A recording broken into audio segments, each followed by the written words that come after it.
Están sirviendo ya la del estribo. Ahorita ya no sé si tengo fe. Ahorita solamente ya les pido que toquen otra vez la que se fue. Gogoko zituen doinuokin agurtu nahi izan dugu Salutregi jauna, Iñaki Petxarroman. Alaxe tokatu zegu baita gaurko egunean ere, naiz eta beste gai batzuri heltzekotan ginen, nola ez aipatu, zoritxarrez egin egunkaria adierazpen askatasunaren aurkako makrooperazio haiek eta Salutregi bera haien biktima handietako bat ere izan zela, Euskal Herriko kazetaritzaren erreferentzia handietako bat izatearekin batera. Bai, hoitxe ez, egun tristea eta bereziki gogoratzekoa, ez? Salu junda, baina gogoratu behar dugu berri hontan eta memoria historikoa zainbeste hitz egiten dugun garaian, Euskal Herrian adierazpen askatasunari eraso oso gogorrak egin zaizkiola, estatuaren egituren aldetik. Gogorrenetakoa eginek jasantzuena izan zen, egin egunkariak eta irratiak, eta tartean Javier Salutregiri tokatu zitzaion zuzendari moduan pasatzea 7 edo 8 urte ez nago seguru espetxean, ez? Eta guztiz gaitzesgarria eta gogoratzekoa berriz ere ez, egun honetan.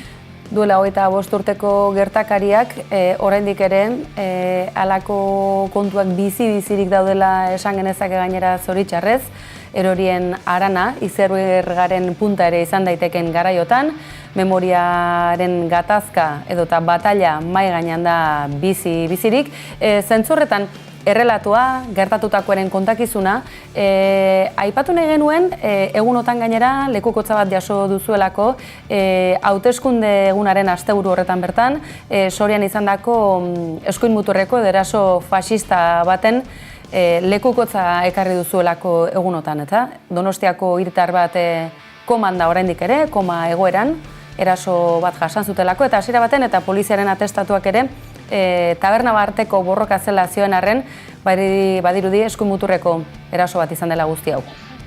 Bai, gu jaso dugu tamalez koman dagoen Jon Aranbururen lagun baten testigantza, berarekin Sorian egun hori pasatzea suertatu zitzaiona, eta honek argi eta garbi adierazten du, beraiek partida horren zai zeudela,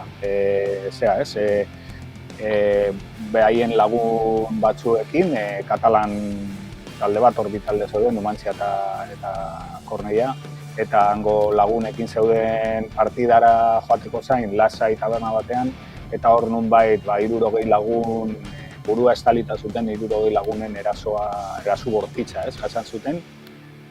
Jon Aranburu tabernara sartzeko eta babesteko gogoa edo nahia izan zuen, baina hor nunbait tapoi bat egin zen atean eta ezin sarturik kanpora irten zen korrika eta hor nunbait harrapatu zuten, ez?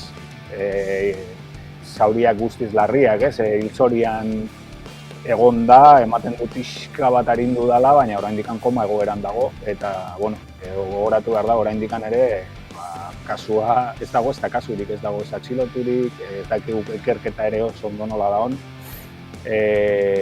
eta pentsa dezakegu olako eraso baten ondorioak izan barko liakela ondorio polizialak, ez? Naiz eta gu ez gehan hasiko hemen polizia aldarrikatzen, baina ondorio polizialak askoz azkarragoak eta gogorragoak izan barko lirakela, ez?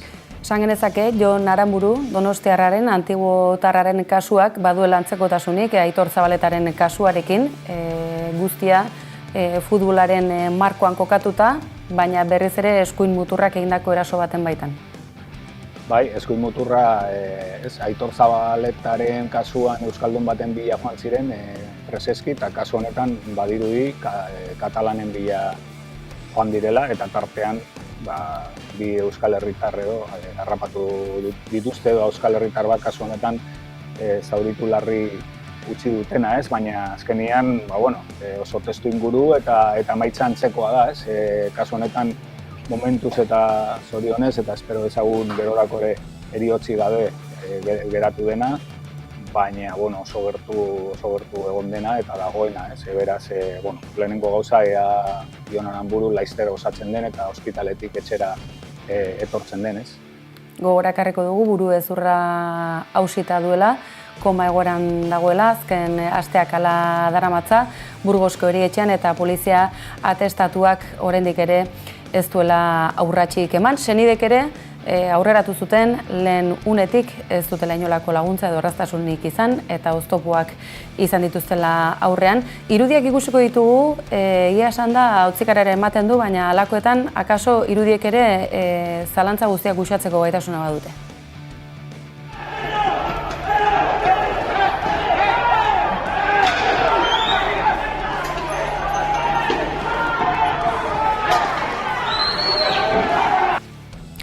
Tira, irudi gogorrak dira hauek, baina Iñaki, esan genezake kezkarako tarterik badagoela, egunotan, hedabide Espainiarra askotan entzun ditugu, bai iritzigileak, baita kazetari hainbat ohartarazten, uste baina oldarraldi handiagoa datorrela eskuinaren aldetik, eta horren adibide argia izan dugu azken orduotan, Valentzian esate baterako, Alderdi Popularrak eta Voxek bat egingo dutela. Badirudi, Voxek estatuko erakunde nagusietako ateak zabalik izango dituela eta hezkuntza edota osasungintza bezalako eskuduntzak eskuratzeko aukera. Ze puntutarainoko kezkari eman diezaiokegu tarte? Nola aurreikus daiteke?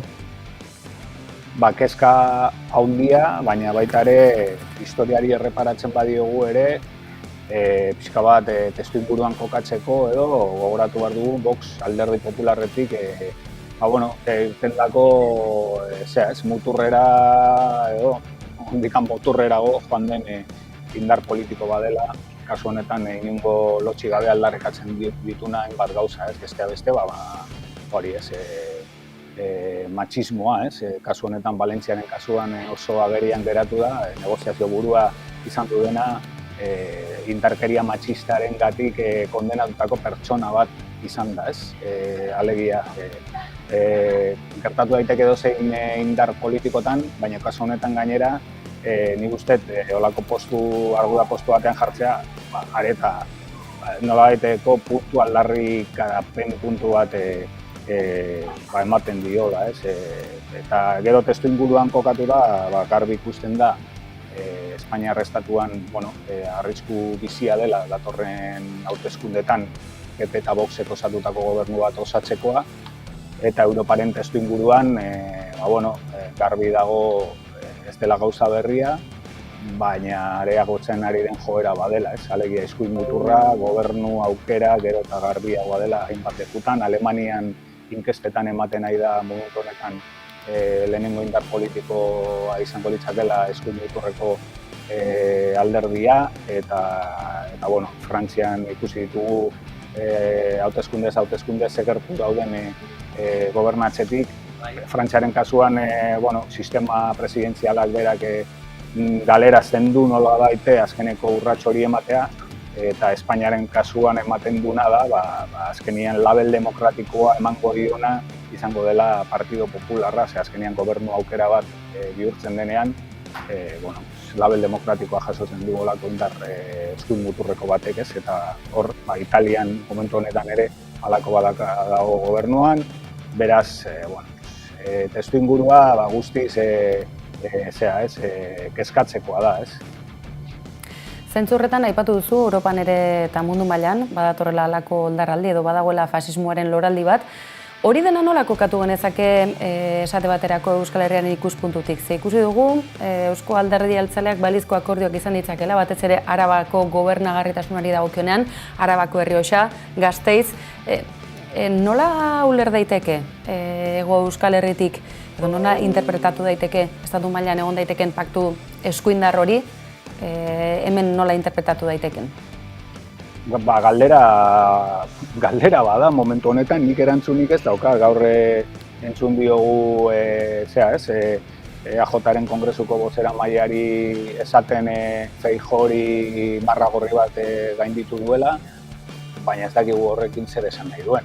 Garbi dagoena da, eta iragarri dizkigutenak betetzen badira behintzat, hurrengo larun batean osatuko diren udal erakunde batzutan EAJak PSrekin batera jasoko duela PPren botoa, hain zuzen ere EH Bildu lehenengo indarri izan den EH Bildu alkatetzatik kentzeko,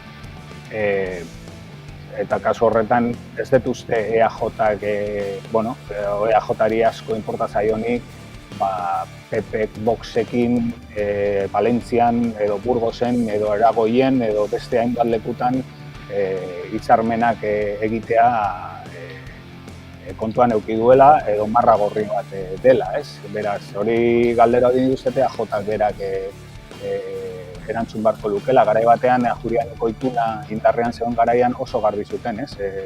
Herri Batasuna ezin zela inongo erakundetan egon, eta hori paktatu zuten hainbat alderdik, ez? Gaur egun, gauza bera intziteken Voxekin edo Voxekin tratuak dituzten alderdiekin, baina ez da egiten, ez? Eta areta gehiago hartzen du itxura, hemen paktuak egin ezin daitezken alderdiak direla EH Bildun daudenak, ez? Bai Araba Bizkaia Gipuzkoan eta bai Nafarroan, PSNren kasuan eta Sironekin adibidez ikusten den moduan, ez? Beraz, asko hitz egin beharko genuke, ez? Label demokratikoaren ze hori, ez? Kontu horretaz, nork ematen duen, zeren arabera eta zertarako, ez? Ikusteke beraz, asteburu honetan, ustez behintzat orduan osatuko dira, bai udal gobernuak, foru gobernuak, diotenez, oraindik ere uztailaren 23 ere gaindi dezakete, edo nola ere gobernu berri horien osaketen ondorenak. Ajuria Enea 5.0 hori baote den ala ez, ikusteke baita ere, deban esate baterako Podemosek berak Eusko Alderdi Jeltzaleari babesamen eta Euskal Herria Bildurik kendu asmodiolako alkatetza, Araban ere bide beretik akaso. Tira, guztia momentuz ere zabalik, garbi dagoena da, itxura guztien arabera, Euskal Herria Bildu, gobernu edo udal gobernu berri horietatik kanpo, foru gobernu horietatik kanpo uzteko nahia dutela, momentuz behi PSNek, PSek, Eusko Alderdi Jeltzaleak eta itxuraz egin batean baita Podemosek berak ere. Iñaki Betxarroman, eskerrik asko, tarte hartzeatik gurean, beste behin ere, eta laster batean gurean ere nahi zaitugu berez ere. Ondo izan, eskerrik asko. Eskerrik asko zuei, aio.